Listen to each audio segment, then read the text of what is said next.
Hey, friends, I'm Dan Foulds. And I'm Brandon Bain. Hey, this is Rubbin' and Grubbin'. Rubbin' is racing. Grubbin' is tasting. Look, we are so glad that you're here with us again another week. By the grace of God, we're still here, and we're glad you're here with us. Thank you so much for being with us. Please like the video, share the video, subscribe. Hey, if you listen to ESPN Savannah Hilton Head, that's at 104.3 FM, 1400 AM, at 9 a.m. last Sunday, you heard me, Brandon, and PJ Zuko break down all things NASCAR on the latest episode of Green, White, Checkered. That's hosted by PJ, and man, is it fun to do. Yeah, that's always a great show. Very informative. I mean, we have a lot of fun doing that.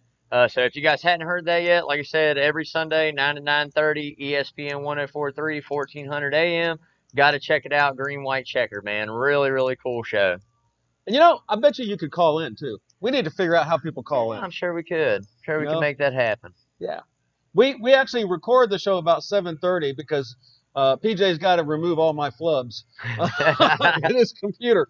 But there ought to be a way, there's got to be a way to have people call in questions. We're going to work on that. So NASCAR news. The young, lovely Miss Hailie Deegan will make her first ever NASCAR Series start at Kansas in the truck race. She's a promising ARCA driver who has been battling some health issues this year. She's also a talent behind the wheel. Yeah, definitely. So we alluded to this last week, talked about it a little bit. I mean, like I said, it comes from a family, adrenaline junkies, man. Her dad was metal militia. I mean, that guy is crazy, crazy dude. Very talented young race car driver. She really knows what she's doing. I said it last week. I'm going to say it again this week. I think she possibly has the talent to be the most talented female driver this sport's ever seen. Now, it just depends on the opportunities, and obviously the sponsorship's got to come with her, but if she can land in the right seat and the right ride, man, I really have an opinion that I think she can win some races. So it's going to be good to see how she handles this start in the trucks. As you go up, it only gets tougher. The talent only gets deeper. So I tell you what, if she shows up, has a really good run, has a good finish, man, it's going to open a lot of eyes. So big kudos to her for that.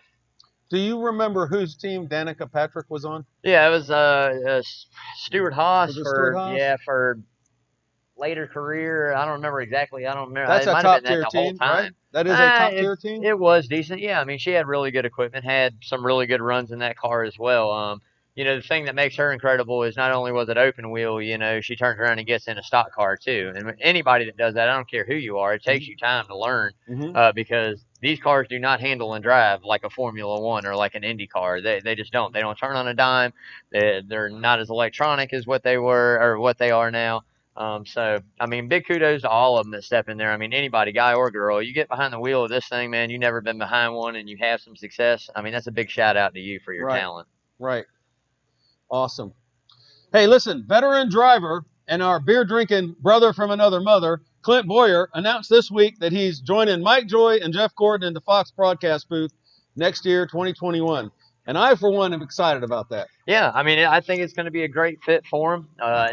We all know he has the personality to go out there and have a great time, has the experience to call really good races and maybe open some eyes to some things that some of the older guys that do it don't see because they haven't been in a car in a while, or maybe it's just something that's a little different, a different feel of what it was. But definitely big. And on top of that, I mean, that opens up a whole nother ride for either a young talent or another driver to come back into. And we got into this whole thing. We started talking about who was going to take over the 48 very early in the season. Yeah. And my number one candidate for that was Kyle Larson. We talked about that. And then the controversy stuff that happened with him and the things that went down with that. I personally just didn't see Rick Hendrick, putting that behind the wheel of one of his race cars just because of the way that he is. That's just how he carries his organization. And then we go on, and I say, well, maybe it'd be Brad Keselowski, but he got that extension with Penske. And now I'm like, all right, maybe Eric Jones. But now there's talks of Kyle Larson coming back in that. And like I said, I'm not going to be upset one bit if Kyle Larson jumps over into the 88 because we all know Alex Bowman's going to the 48. Right. So if he wants to come in and be on that Hendrick squad, man, I'm going to tell you right now, Hendrick is loaded for a while, for a good long while. I mean, for the next 10-plus years. So as long as these guys continue to go out and perform the way they have this year and do what they do and win races as a collective, I mean, they're going to be set. So, but if Larson doesn't, maybe Larson comes over to Stuart Haas in the 14, man. I mean, you got we all know Tony Stewart and the way he is and the attitude he carries and Yeah. the IDGF, type stuff that Yeah. he's about, and the love for dirt track racing. And that's really what Kyle Larson truly loves. I mean, he honestly loves racing, but dirt track racing that's what he That's loves. his forte. Oh, that's his forte, man. And it showed this year after all that stuff. He went dirt racing. I mean, he absolutely destroyed things He out tore there it up. for a while. So, we just have to wait and see. I feel like a couple of those deals, if they're not done yet, they're going to be done here in the next few weeks. So we just got to wait and see what happens, man. But either way, would love to see Kyle Larson get another shot. I think it was a maybe wrong choice of word at the time with everything we were going through and still going through in our society. But at the end of the day, when you're a face and you're famous or people know you, man, you got to watch your P's and Q's. Gotta watch Whether what you do. you mean it in a hateful way or a friendly way or whatever it may be. At the end of the day, you got to mind your P's and Q's, man. So I think he learned a lot from this. And I think he's going to move forward in his career, and I hope he really gets a chance, whether it's at Stewart Haas or over in the Hendrick stable. So we just got to find out, wait and see, man. I'm still trying to get my head around how NASCAR is organized. And by the way, if you're a novice fan like me, the first thing I would recommend you do is write down every number that every car has, and then write down the driver's name, and then write down the team name, and maybe write down what kind of car they drive. And it really does make you enjoy the race more when you look at a car number and you don't need to wait for the announcer to say, oh, well, in that 8 car, that's Tyler Reddick, right? Right, correct. Yeah, I'm still working on that. All right. Okay. The round of 8 playoffs begins this weekend.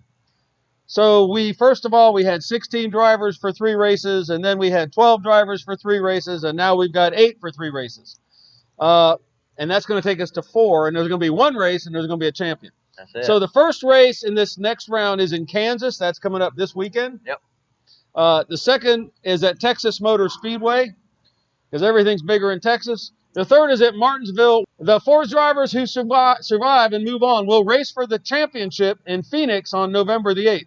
So if you're doing the math with me, that means we got 4 more races left. That's it, man. 4 more races and the season is over. The 2020 season's done. We get to crown a champion, cup champion. I'm gonna tell you, man. In this is going to be an interesting 3 races right here too. You have Kansas, that is a very different mile and a half after it got reformed and rebanked. Very high speed, multi groove. You use the apron to cut the track. Then you go to Texas, which is very, very high speed, very wide open. 2 totally different mile and a halves, even though they're both mile and a half. So you're going to look for different strategies, different things, tire wear, et cetera, et cetera. Okay. Then you go into Martinsville as a cutoff race, the paperclip, right? Very short track. Dan already owes $1, so I owe $1. We're going to get this up there. I owe $1 for Becca Spear and the swear bucket. But you come into the paperclip, you come into a short track race where you use the bumper to move people out of your way. This comes down to the nitty gritty. When you get down to those last few laps and we're racing for that last spot in those 4, man, I tell you what, it gets hectic, man. And we've seen it in years past. We've seen some crazy stuff happen for that last spot or something that happened in a couple of races before and somebody be upset and take somebody else out as payback to cost championship for championship. Right. So I love the cutoff races we've had this year. I thought it's been amazing. You had the first one was there, Bristol, and then you turn around and you have, Talladega, and now you're turning around and boom, here we are, and you got, Martinsville. So, and this all leads into a Phoenix, which we've never raced for the championship before at Phoenix, right? So we don't know. I mean, what are you bringing? We all know what it is. We all know how the track races. We all know the guys that run good there. Yep. But there again, we have never ran this race for a championship. Right. So people get hungry, It's going to be different. People get hungry, and I said it at the beginning of the season. I still think if Chase Elliott can put these 3 races together and get into Phoenix in that top 4, he has as good a shot as any of the other 3 drivers he's going to be racing against to win this championship. He really, truly does. All right, let's break down the crazy wet and wild race at the Charlotte Roval. It was the first time ever to have rain tires and run in the rain for a cup car. They also had windshield wipers, and they also had flashing red tail lights, which, the headlights are fake, right? They're decals. Correct. But they actually had real life, no kidding, tail lights so that they wouldn't rear end each other. They started out with a wet track, maybe a little bit of light rain, and then it ended up drying up. And that added a whole nother layer of strategy and decision making. Because we've already got, when do I pit? When do I get gas? When do I get tires? Do I get 2 tires or 4 tires? And now the next thing is, when do I take off my rain tires and put on slicks? Correct. Yeah, there's a lot came into play, man. We talked about it a little bit on Green, White, Checkered on Sunday.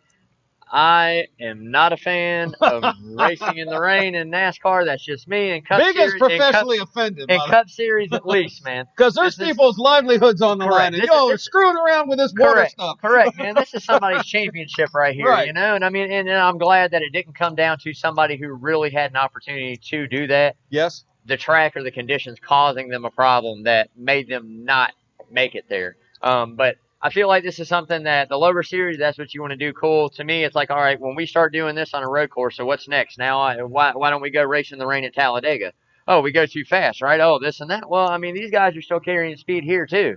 You know, at some point, I mean, let's say you're going 165 in hydroplane. I mean, at least at Talladega, you're going 190 and you have no control either way, right? Right. So, I mean, I'm just not a fan of it. I thought it was an entertaining race. I thought it was really good. I'm really glad it didn't pour down and do what it did on Saturday on Sunday. Yeah.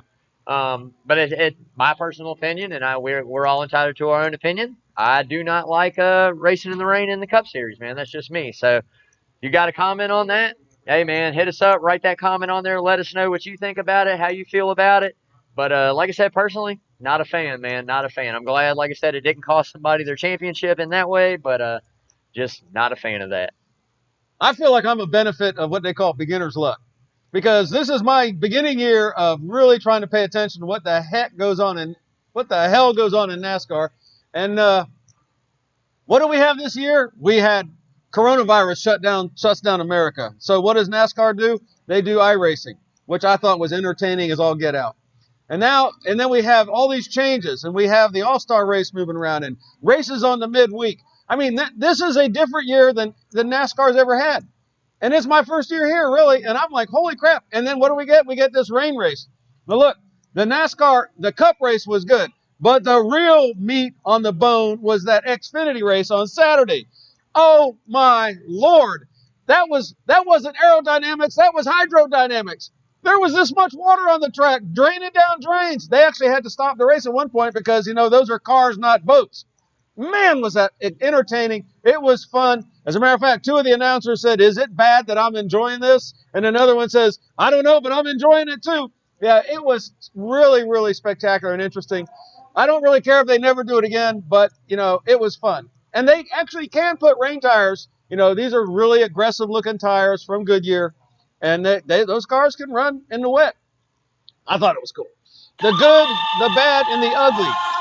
Charlotte Roval edition. By the way, if we seem off tonight, it's because I'm tired. I did a boat class today, and Big is taking a day off from the refreshments. Sober rubbing and grubbing tonight, man. Sober rubbing. That's okay. So every liver needs a break every once in a while. That's right. The good, the siren rang in Dawsonville as Chase Elliott once again proved that he is the master of the road course. Only Jeff Gordon, 6 in a row, has more consecutive wins on road courses than Chase, 4 in a row. Big called this winner once again last week. And I don't, if you've been watching these shows, you obviously are a glutton for punishment. But I'm going to tell you what, this kid right here calls it time after time. Who's going into what car? Who's going to win? This is why we're friends. This relationship started out with me asking him questions over at the Game of Skill table. That's it. It's like the Sixth Sense, man. I don't know. Something just comes over me, man. I don't know, So he called it. The bad, the number 88 car of Alex Bowman. His 8th place finish was his worst finish and his third Roval start. That's how good he's been. The ugly, the number 18 car of Kyle Busch. Pretty much had to win to get into advance to the next round. His prediction of not moving on, which was a faux pas, say the least. He predicted he was going to be out, and he was. If you predict that you're a loser, guess what? You are a loser. It's the first time the reigning champion did not make it to the round of 8. And that leads us to the checkered flag for charity. For the NASCAR playoffs, we're shifting gears again to help one of our own, young Miss Becca Spear, an employee right here at Coach's Corner. Becca is a beloved employee. She's a server. Last month, as I said, she suffered a stroke and she needs our help. She's got a road ahead of her and a tough road to hoe. And by God, we're going to do it. So here's how Checkered Flag for Charity works. If I can get my mouth to work. Whatever car number wins, we convert that to dollar bills. So since Chase Elliott won in the number 9 car at the Roval, I got this. Oh, you got this one. Chase Elliott won in the Roval So $9 goes to Becca, but that's not good enough for us. We're going to throw in some beer money and make it $20. And Becca, this is my 20 for you. Try to do this periodically. That's right. That's my 20. Oh, wait, we're getting a match. And I'll there match it 'em. is. So that's $40 for Becca. So far, rubbing and grubbing, that's us and LV, the brains behind the camera. So far, we have raised $2,936 for her care. And we have to say, that's not bad for a couple crackers. No, that's not bad at all, man. And on top of that, a very short run on this one. So for what we've been doing and the time we've done it, I think that's amazing. That comes from support from the viewers, support from the patrons here at Coach's Corner, support from all the guys that love watching the show, come up every Wednesday. Yes. So I mean, at the end of the day, man, this is all because of you. It's not only just us putting this on.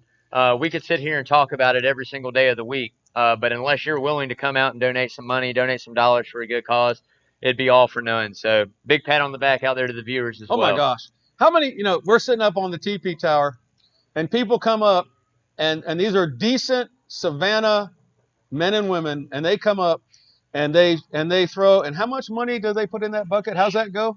Man, how's that? How much money pennies, can I? dimes, nickels, 20s, 1s, 100s, 10s, 50s. It doesn't matter. It doesn't matter. It's all the same. Like I said, anything counts. Anything goes toward the cause, and that's what it's all about at the end of the day. So I really shouldn't start naming names because it's not fair if you're going to name one name, not name everybody, and Correct. I can't possibly remember.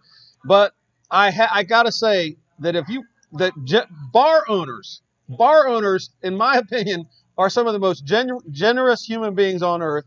And I'm just going to call out Paul over at Britannia, who came up and, like so many other people done, he comes up and he goes, "Hey, here's $100 for Becca."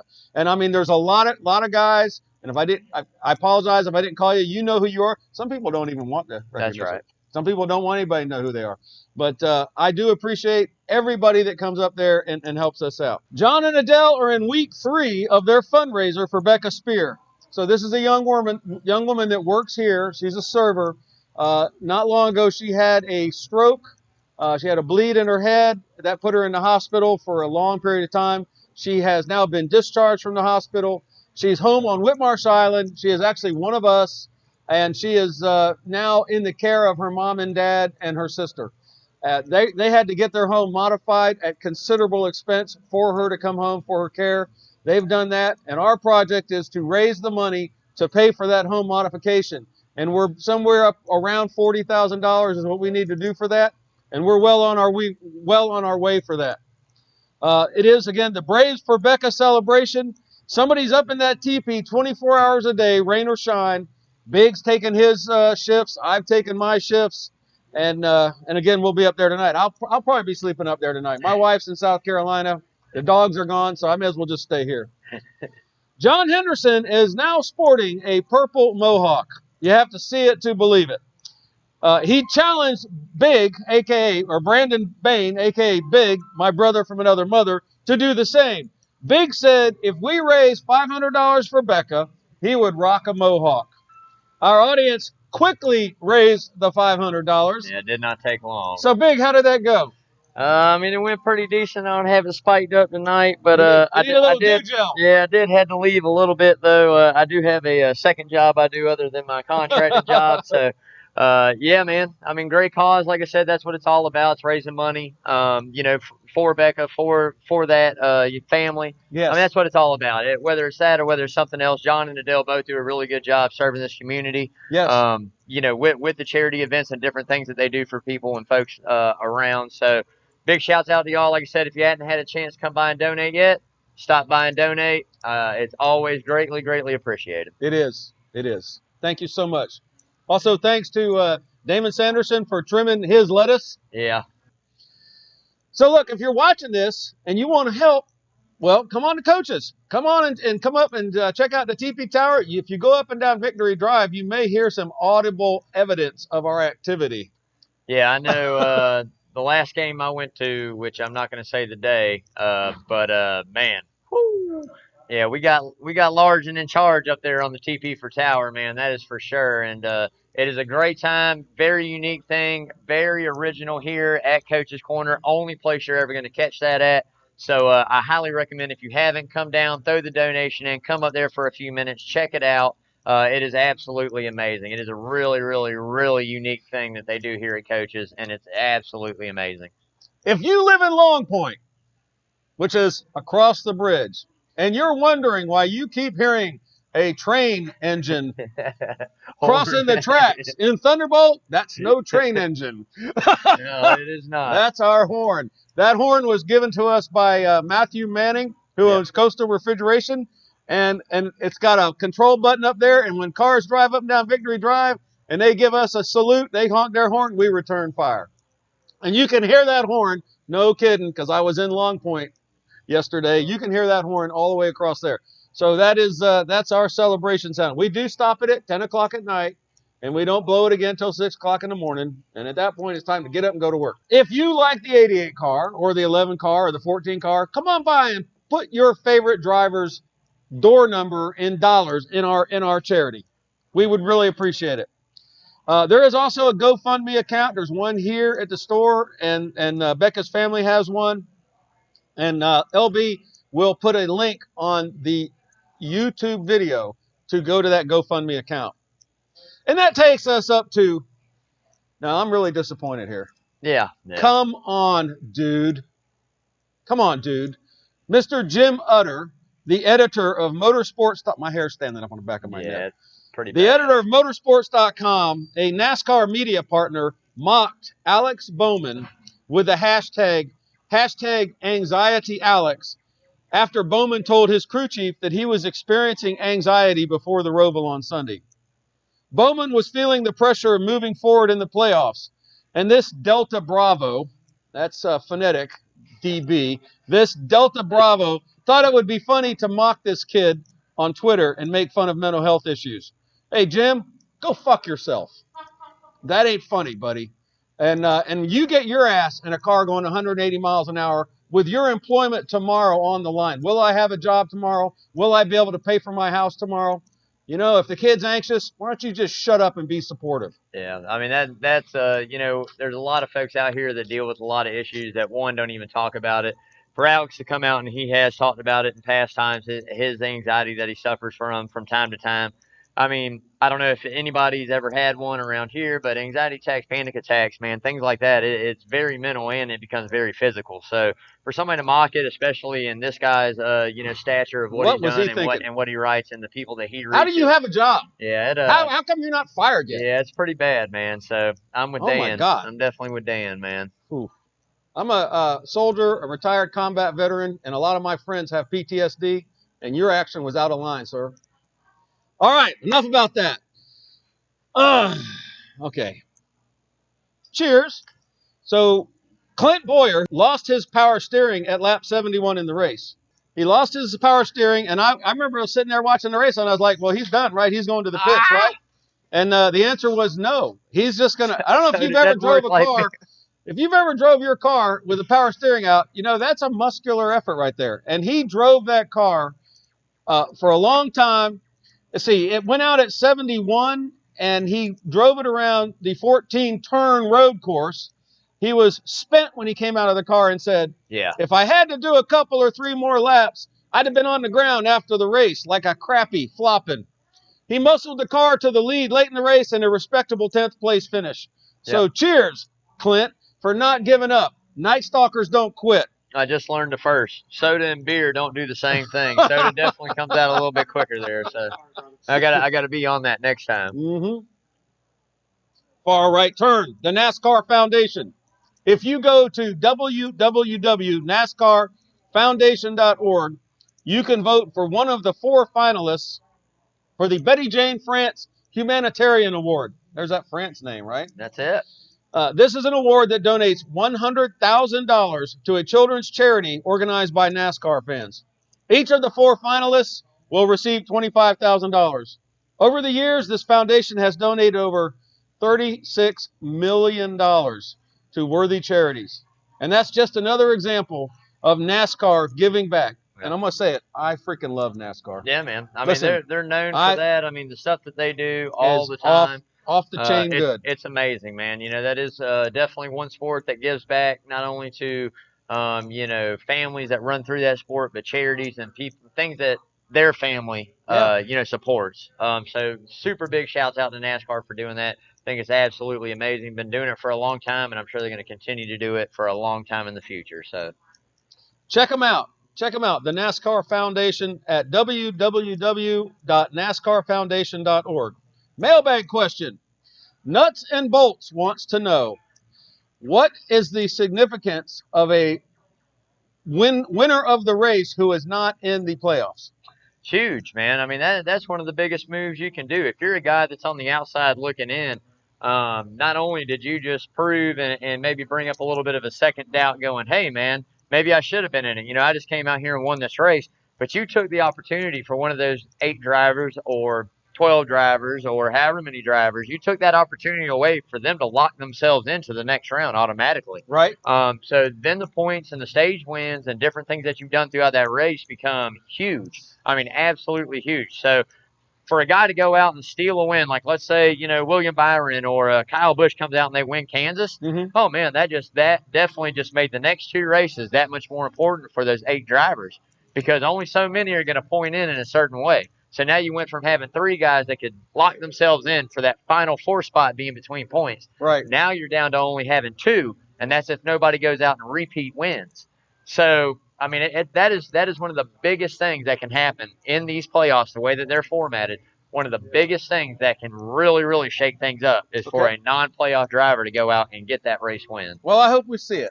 Yeah, I hope we see it. I don't know, man. It all depends on how I draw over here tonight. I don't know if I want to see that. There might be some personal financial gain. That's right, man. All right, let's talk about what's going to happen at Kansas. Chase Elliott's on the pole. And our side bet for Kansas is, and this is from Lawrence Bennett, the producer and the brains behind the camera, with Haley Deegan competing in her first truck race, what position will she finish?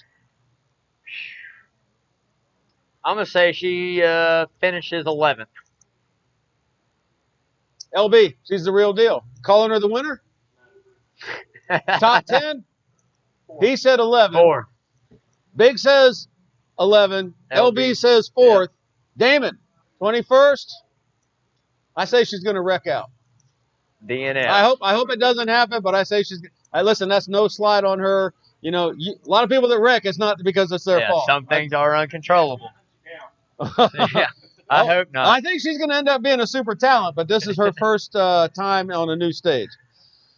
Okay, Big, who do you like? 5 drivers to watch at Kansas Motor Speedway. Well, I mean, I talked about this to my wife yesterday, and I'm going to let you guys know. You're about to see back-to-back wins for the 9 car of Chase Elliott. I'm just letting you know that right now.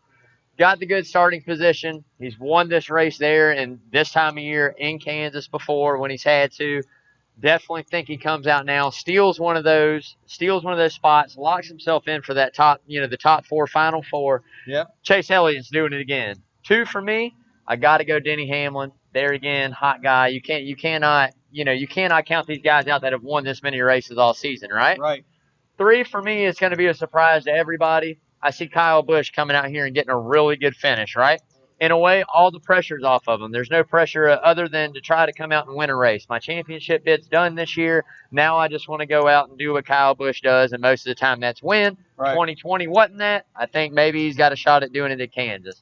4 for me, I'm going to go Ryan Blaney, man. I'm going to go Ryan Blaney again. This kid's dominated earlier this year at Kansas, had a really good run going, didn't win the race, but had good runs going, man. So I think that's another kid you see bounce back, have another really, really good run. 5 for me is going to be Martin Truex Jr. So there's a couple guys I left out. If you notice, I left Kevin Harvick out of that. I left Keselowski out of that. I left Logano out of that. I think these guys right now, not so much that Harvick's struggling, but I think that with the wins that he has, he's aimed for one thing and one thing only, and that is Phoenix. Yeah. He's got the wins. He's Stay got alive the points. Till Phoenix, right? If he DNF 2 of these races, he could still possibly be right there in the middle of the pack. Right. not so much. So I don't think this is it. Now you ask me next week. He doesn't have to win, does he? No, not right top now. 10. Now, he gets top 10, he'll win. See, it just went from being 12 guys down to 8, and all 8 of those guys either had multiple wins or stage wins or whatever. So the points got closer.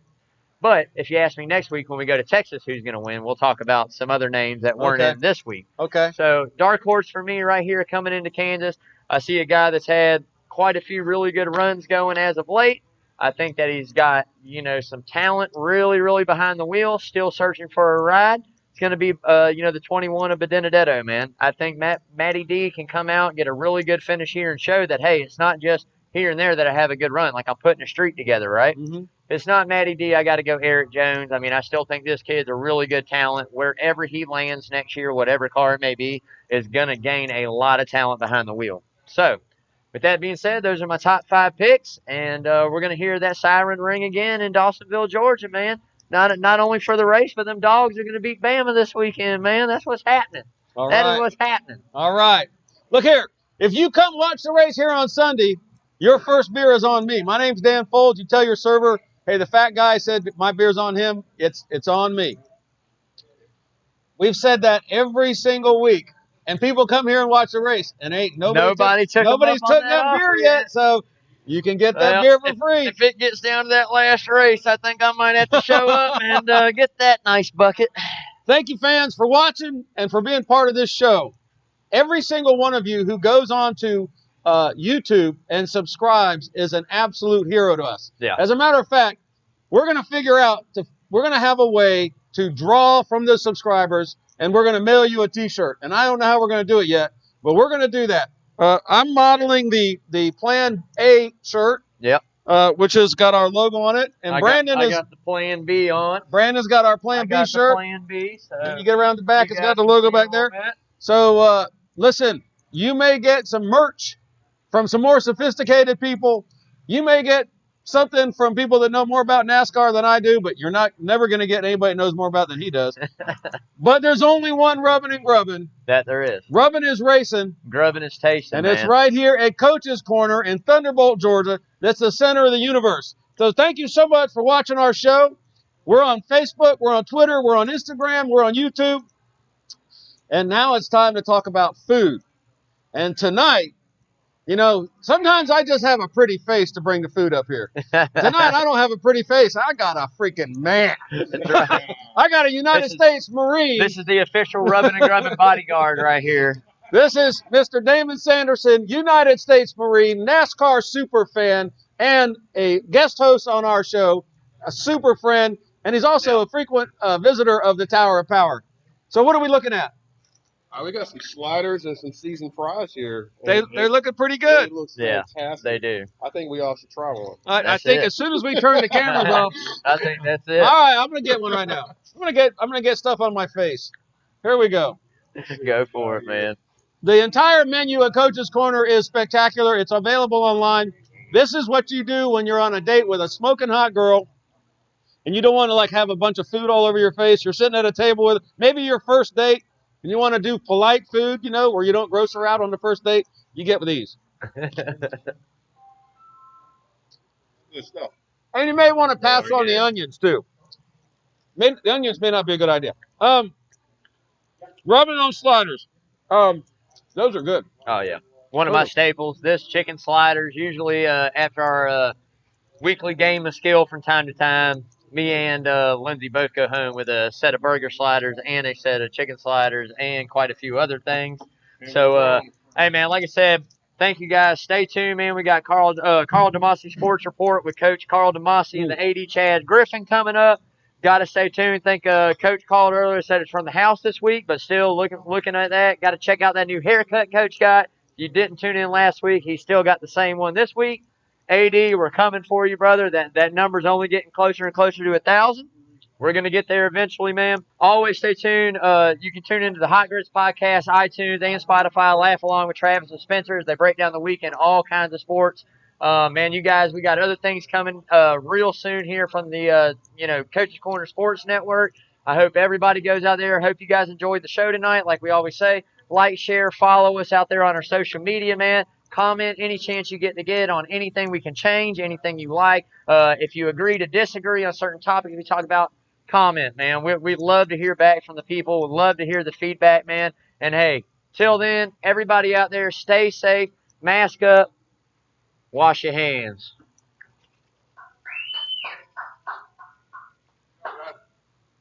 Excellent. That was a good one, man. Way to go, LB.